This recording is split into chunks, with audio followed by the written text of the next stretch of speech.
अस्सलाम वालेकुम। RFI battle room के साथ मैं हूं नौरीन चौधरी। नाज़रीन, भारत ने 6 और 7 मई की शब पाकिस्तान के मुख्तलिफ इलाकों को निशाना बनाया। भारतीय फ़ज़ाइया का मंसूबा था कि पाकिस्तान के मुख्तलिफ इलाकों में बसने वाली शहरी आबादी को निशाना बनाया जाए, जिसके लिए भारत की फ़ज़ाइया के तकरीबन 80 लड़ाका तैयारे फ़ज़ा में बुलंद हुए, जिनसे मुकाबले के लिए पाक फ़ज़ाइया के 27 लड़ाका तैयारों ने परवाज़ की। ये लड़ाई तकरीबन 40 से 50 मिनट तक जारी रही, जिसमें हमारे शाहीनों ने भारतीय फ़ज़ाइया के 3 राफेल, 1 सखोई और 1 MiG-29 तैयारा मार गिराया, जबकि भारतीय फ़ज़ाइया के 3 ड्रोन्स भी मार गिराए गए।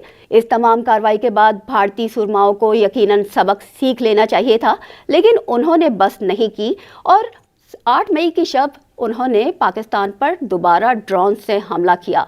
तकरीबन 12 ड्रोन से मुख्तलिफ मुकामात पर हमले किए गए।